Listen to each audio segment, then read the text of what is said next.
Oh, you're here. Good. I've got another betrayal story for you. Sit down. Christmas Eve.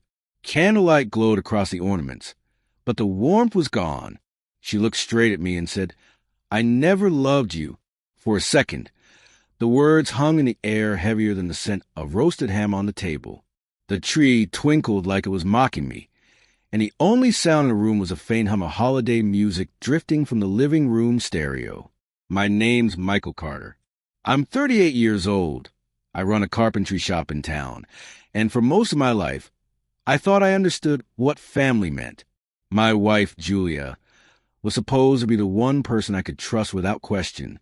My daughter, Lily, was in the next room, humming as she unwrapped a gift early because her mom said she could.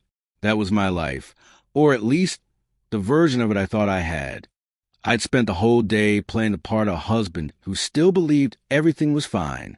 We'd taken Lily to a Christmas Eve service, and afterward I grilled steaks out back in the cold, pretending not to notice how Julia kept stepping away to check her phone. She said she was talking to her sister. I didn't call her out. I'd learned to stop asking questions I already knew the answers to. The dinner table looked like something out of a picture book. Candles flickering, dishes set, the smell of food filling the house. But Julia barely touched her plate.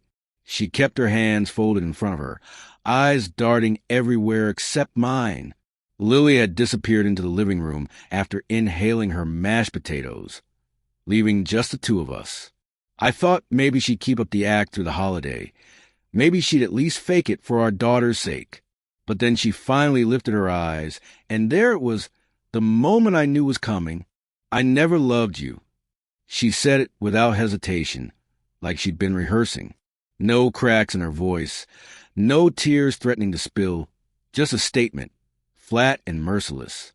The old me would have argued.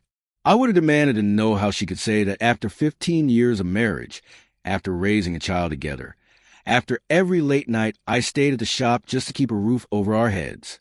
I would have begged her to explain, to reconsider, to take it back. But not this time. I didn't say a word. I sat back, my fork resting on the edge of my plate, and stared at her until she started shifting in her chair. Silence could be louder than shouting, and in that moment, it was deafening. She wanted me to react, wanted me to collapse so she could stand over me. But I gave her nothing. She tried to keep her face steady, but I caught it. The smallest twitch at the corner of her mouth, the way her hands clenched a little tighter. My lack of response rattled her more than any explosion of anger ever could. She leaned forward slightly, her voice colder than the December wind outside. I should have left years ago. The only reason I stayed was Lily. Still, I stayed quiet.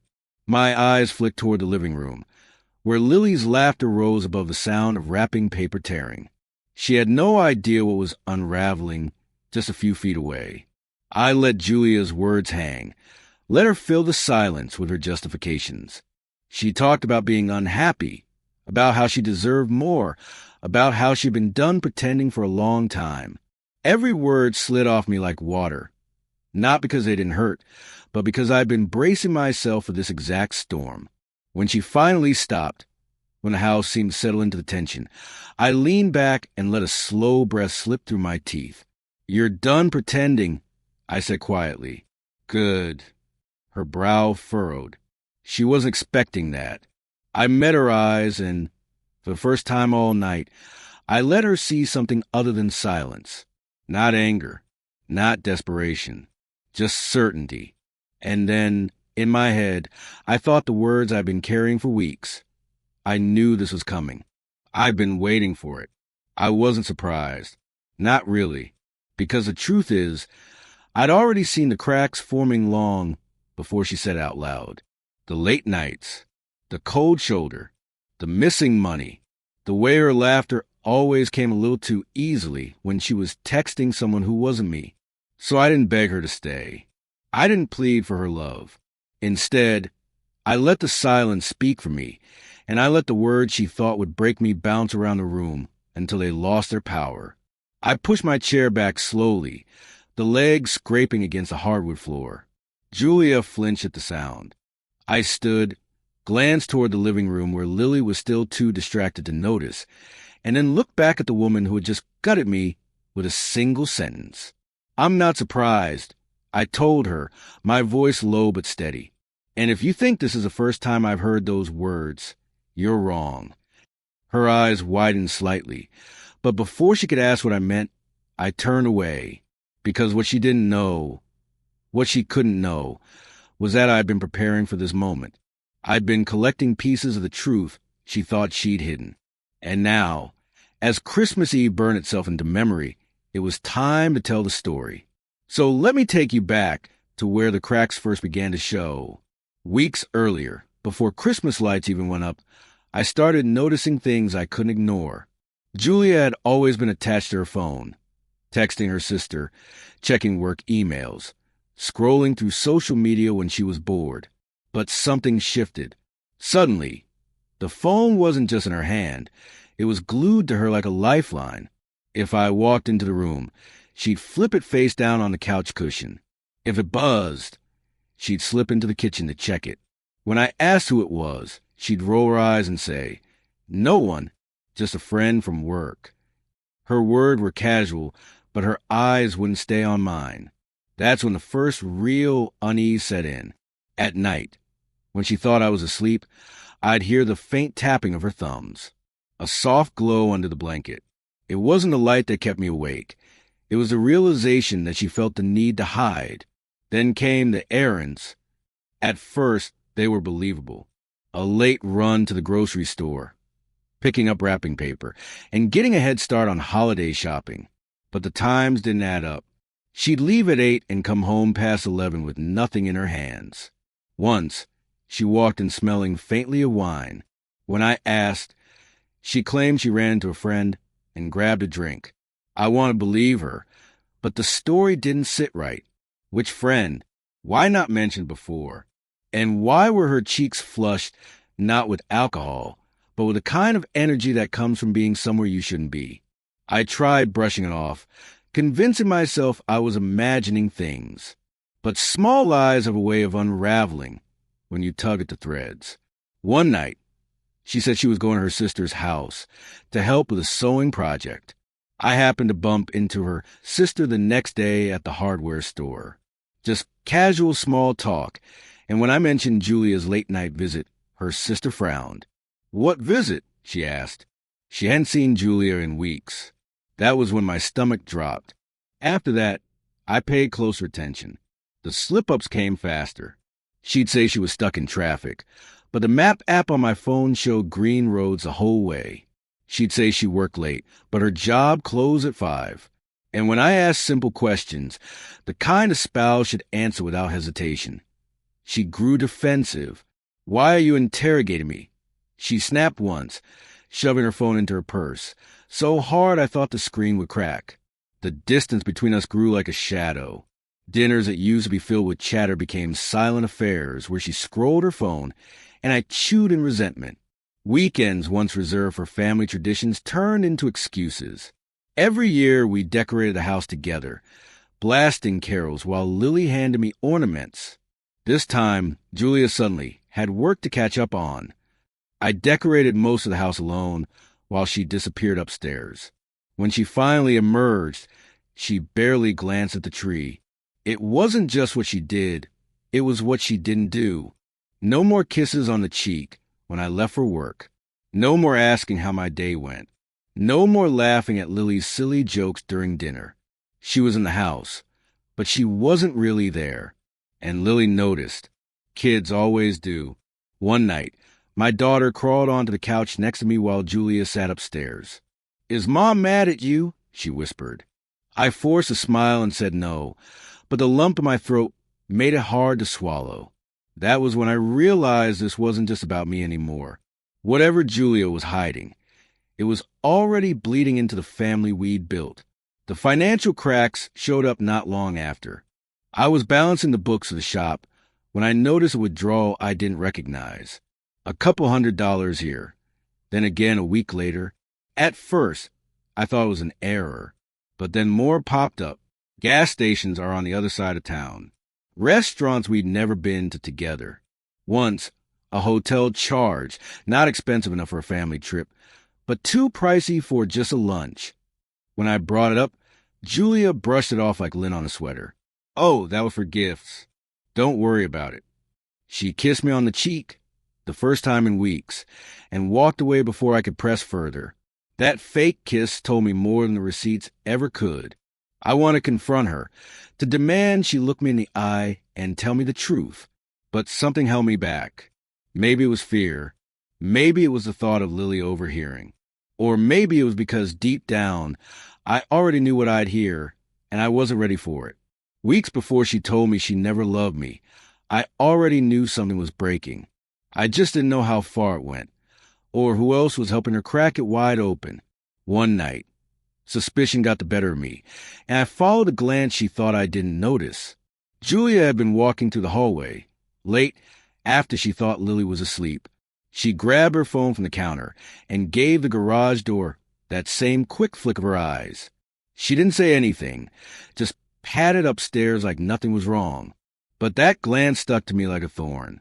I waited until the house went still, then pulled on my jacket and slipped into the cold. The garage smelled of motor oil and sawdust, the usual scent of my shop tools, but something was out of place. Against the far wall, half hidden behind a stack of plastic tubs filled with Christmas decorations, sat a suitcase, black, medium size, with a tag I didn't recognize. My pulse hammered. I pulled it out, my fingers clumsy on the zipper. Inside, the truth was waiting for me like a knife. On top lay neatly folded clothes, not the kind of quick grab you'd expect for an overnight trip, but carefully chosen outfits, rolled tight like she'd been planning this. Beneath them, I found a thick envelope stuffed with cash. Not a fortune, but more than we ever kept lying around. Then I saw the papers. Legal documents, half complete. A draft divorce petition with her name scrawled on the top line. Custody clause is unfinished. But the intent is clear enough. She was preparing to leave, not after the holidays, not months from now, but soon. And she'd been building her escape, like a soldier laying out weapons before a battle. I should have stopped there. That would have been enough to break most men. But my hands kept digging, like they needed to confirm the nightmare was real. That's when I found the receipts. Hotel stays. Mid-range places, not too flashy, not too cheap. Restaurants with bills for two, tagged under business dinners. The name printed at the bottom of one credit slip froze me solid. Daniel Cooper, my lawyer, my so-called friend, the man who'd handle my shops and corporation paperwork, who drafted my will, who reassured me when I worried about Lily's college savings being airtight. He was supposed to be my shield, my advisor, the one person who knew every corner of my financial life. And there he was, buying dinner for my wife, booking hotel rooms with her, financing their little errands with the money they'd skimmed from accounts I worked myself raw to fill. The air in that garage thinned to nothing. I sat on the cold cement floor with the suitcase open in front of me, staring at the proof that my wife wasn't just betraying me. She was conspiring against me with the one man I trusted most outside my family. Rage clawed at my chest, demanding release. I wanted to storm upstairs, drag Julia into the garage, and shove the evidence in her face. I wanted to call Daniel, scream into the phone, and tell him I knew everything. But then I thought of Lily, asleep in her room, blissfully unaware of the storm that was about to hit her life. And I thought of the look Julia would give me if I confronted her without a plan, that smug, icy superiority she wore when she thought she had the upper hand. If I lost control now, I'd lose everything. She and Daniel would spin it, twist it, make me look unstable. So I closed the suitcase slowly, every muscle trembling from holding back. I shoved it back where I found it, tucked behind the tubs of ornaments like nothing had been touched. Then I walked back into the house, into the silence, into the role of the clueless husband. But I wasn't clueless anymore. That night, I lay in bed beside her, listening to her steady breathing, wondering how many times she'd come home from Daniel's arms and climbed into mine without a flicker of guilt. I stared at the ceiling until morning, memorizing every sound of the house, every creak of the wood, reminding myself of what I was fighting for. Because this wasn't just infidelity. This was war. They weren't just sneaking around behind my back. They were planning to strip me bare. Julia had the betrayal. Daniel had access. Together, they thought they'd build a perfect trap. But they underestimated me. For now, I let her sleep. For now, I let him believe I was still in the dark. But in that moment, in the quiet aftermath of discovery, I made a decision. I wouldn't confront them. I wouldn't beg. I wouldn't explode. I would prepare. And when the time came, the begging wouldn't come from me. While she carried on like nothing was wrong, I made my first real move. At breakfast the next morning, Julia sipped her coffee with that blank expression she perfected, the kind that said, "I'm here, but I'm already somewhere else." Lily was talking about a school project, and Julia nodded without listening, her eyes drifting toward her phone whenever it buzzed. I smiled, buttered my toast, and asked if anyone wanted orange juice. I couldn't go to Daniel. Obviously, he was part of the rot. But I knew someone who could point me in a safer direction. Mark, one of my suppliers. He'd gone through a divorce a year before, a brutal one, but he'd walked away with custody of his kids. When I asked him over the phone if he trusted his attorney, he didn't hesitate. "Paul Harris," he said. "Discreet, smart, doesn't scare easily. I'll text you his number." I waited until Julia left for another one of her errands that night. As soon as the garage door closed behind her, I called Paul.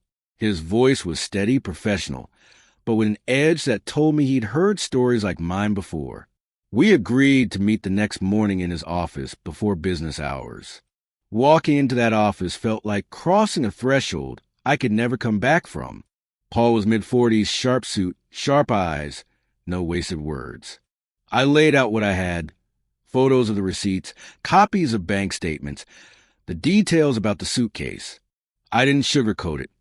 Julia and Daniel were working together, and I needed to protect myself and Lily before they gutted me. Paul leaned back in his chair, steepling his fingers. "You're right to come now. This isn't just infidelity. This is collusion." Hearing it put into words lit fire in my chest. Collusion, not just betrayal of a marriage, but betrayal of trust, of the law, of the bond between client and attorney. Paul went through each piece methodically. These hotel receipts, combined with the drafts of the divorce petition, that's a conflict of interest for Daniel, the size of a skyscraper. If we push this through the bar association, he's finished. I nodded, but my jaw was tight. That's not enough. I don't just want him disbarred. I want Lily to be safe. Julia doesn't get to destroy everything and then take my daughter with her. Paul gave a small smile. Then we focus on custody leverage. If we can prove financial misconduct and Daniel's involvement, we paint a picture of instability. Judges don't like instability around children. For the first time in weeks, I felt the scales tip, even if just a little. The first step was locking down what Julia couldn't reach. Paul guided me through transferring assets into a protected account under the business, restructuring the inheritance account so she couldn't touch it, and freezing the joint card she'd been bleeding dry. It took hours of paperwork, signatures, and tense breaths, but by the time we were done, the accounts were safer than they'd ever been. Next came the groundwork for custody. Paul told me to start documenting everything. Her absences, her erratic behavior, the lies she told Lily. "Don't confront her," he warned. "The calmer you look, the more reckless she'll become. And every reckless choice she makes is another brick in your wall of evidence." So that's exactly what I did. At home, I played my part. I asked about her day, kissed her cheek when she came through the door, and nodded when she lied about traffic or errands. I didn't roll my eyes when she spent an hour locked in the bathroom with her phone. I didn't flinch when she ignored Lily's questions. I just kept my smile steady, even as inside me, the resolve hardened into steel. I became an actor in my own house. She thought she was the only one with secrets, the only one running a game, but every day she left, Every night she came back smelling faintly of cologne that wasn't mine. I marked it down in a small notebook hidden in the shop. Dates, times, inconsistencies. Evidence. Lily would crawl onto my lap, sometimes, frowning. Dad, why is Mom always so busy now? I'd hug her tight, force my voice to stay gentle. She's just distracted, honey. Don't worry. I've got you. And I meant it. More than anything, I meant it. Weeks passed like that, a performance we both knew wasn't sustainable. But while Julia thought she was building her exit strategy, I was quietly dismantling it brick by brick. By the end of December, Paul had enough to file motions, custody leverage financial protections, and the beginnings of complaint to the bar about Daniel's misconduct. It wasn't the end yet, but it was the first time I felt like I wasn't drowning. Back at the dinner table one night, Julia smiled faintly at her phone and whispered something under her breath. I took a bite of my steak, chewed slowly, and smiled to myself. She thought she was winning, but the truth was she'd already lost. By the time the holidays closed in, her perfect plan was about to collapse. It was 3 days after Christmas, a gray morning when the streets were still littered with discarded wrapping paper and half-dead Christmas trees waiting to be dragged to the curb. Julia thought she was going to slip into the new year with everything in her hands. Instead, she woke up to find her world slipping through her fingers. It started in the kitchen. She was at the counter, laptop open, phone pressed her ear. I was sitting at the table with a cup of coffee, pretending to scroll through the news. Her voice rose, sharp and frantic, as she typed her way into the bank portal. I didn't need to look to know what she was seeing. Frozen accounts, transactions denied, her carefully hoarded lifeline gone. "Why isn't this working?" she hissed, slamming the laptop lid. She grabbed her phone with both hands like it might bite her, dialing so fast she almost dropped it. I sipped my coffee, quiet, listening as she barked into the receiver. "Daniel, pick up.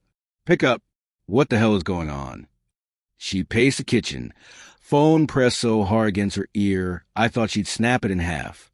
Finally, a voice on the other end must have answered, because her tone dropped, trembling. "What do you mean, suspended?" I leaned back in my chair, let the bitter coffee warm my throat. She turned her back to me, but I could still hear her. No, this isn't. How could they? "Daniel, you promised." She went silent, and then louder, desperate. "So that's it? You're just leaving me like this?" Her shoulders sagged. She whispered something I couldn't catch, then slowly lowered the phone. When she turned around, her face was a mask of fury. "This is your doing." I raised my eyebrows, keeping my voice level. "My doing?" She stormed across the room, eyes blazing, fists clenched. "Don't play dumb with me, Michael. You think I don't know? You think I can't see what you've done? You froze the accounts. You went behind my back." I almost laughed. The irony was too sharp not to cut. "Behind your back? That's rich, Julia." Her face twisted, all pretense stripped away. "You betrayed me," she spat. "You destroyed everything I built." There it was, the word, betrayal, from her lips, aimed at me, the woman who'd spent months sneaking around with my lawyer, draining my accounts, drafting petitions in secret, now had the audacity to accuse me. "Funny," I said softly. "I thought betrayal was sneaking out at night and lying about where you've been. Or maybe it's conspiring with the man who was supposed to protect our family." Her jaw tightened. She looked like she wanted to claw the words out of my mouth. But before she could answer, a small voice cut through the tension. "Dad." Lily stood in the doorway, clutching her stuffed rabbit, her eyes wide. She'd been listening long enough to understand this wasn't just another argument. Her mother's face went pale. I forced my voice calm, softer. "Go back to your room, sweetheart." But she didn't move. "Why is Mom yelling? Why is she saying you betrayed her?" Julia stepped forward, panic flashing across her face. "Lily, honey, this isn't..." I held up a hand, stopping her. My eyes stayed on my daughter's. Because sometimes people lie to protect themselves. I said carefully, but you need to know something. I will never lie to you about where my loyalty is. It's with you. Always. Her lip trembled, and for a second I thought she might cry. But she nodded slowly, hugged the rabbit tighter, and slipped back into her room. The silence that followed was heavier than any argument. Julia looked at me like I'd stolen her last card. Maybe I had. She broke first. The rage drained from her eyes, replaced by something rawer. Fear. Her voice cracked as she spoke. Michael, I didn't mean for it to go this far. I set my coffee cup down. Steady. You meant for it to go far enough. Her legs gave out. She sank to the floor, hands shaking, eyes glistening with tears that finally broke through the cold mask she'd worn for months. For the first time in what felt like forever, Julia wasn't the one in control. She wasn't icy, untouchable, or smug. She was desperate. Please, she whispered, crawling closer, clutching at the hem of my jeans like a drowning woman grabbing for a rope. Please, don't leave me. I'll fix it. I'll end it with Daniel. I'll make it right. Just don't take Lily from me. Her voice cracked again, broken sobs spilling into the kitchen. She clung to me, the same woman who sat across from me on Christmas Eve and told me she never loved me, now begging for another chance. I looked down at her, not with pity, not with rage, but with something colder. Certainty.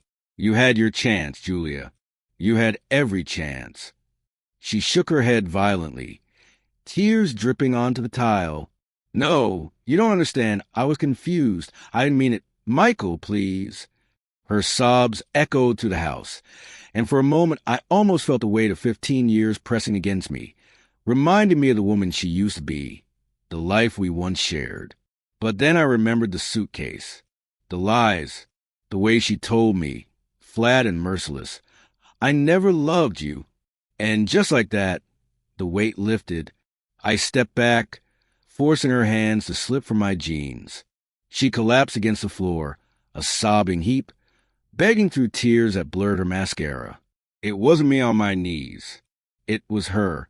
The holidays passed, and by early January, the truth came out in court.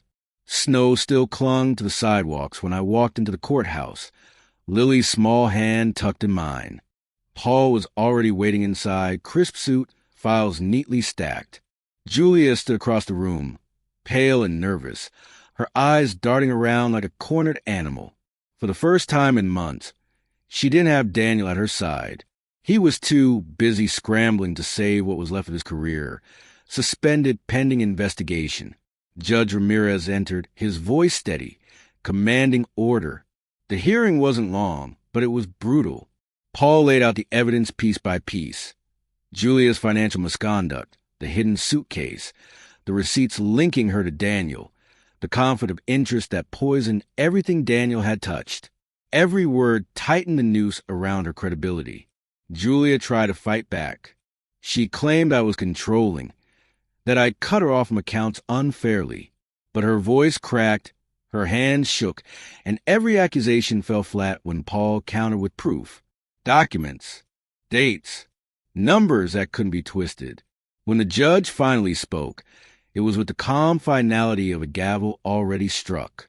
Primary custody of Lily Carter is granted to her father, Michael Carter. Mrs. Carter will be permitted supervised visitation pending further review. The words hit Julia like a body blow. She slumped in her chair, her lawyer whispering useless comfort in her ear. Across the room, I felt Lily squeeze my hand tighter. I glanced down at her, and she looked up at me with eyes that said everything. Relief, trust, safety. We walked out of that courtroom together. But Julia wasn't done yet. That night, she showed up at the house. I heard the knock after Lily had gone to bed, soft at first, then frantic. Against my better judgment, I opened the door. She stood there, coat half buttoned, hair a mess, eyes swollen from crying. For a moment, she looked like the woman I married, fragile, desperate, human. Michael, she whispered, her voice raw. It was a mistake. All of it. I was confused. I didn't know what I wanted. I swear I can fix this. Please, don't shut me out forever. She reached for me, but I didn't move.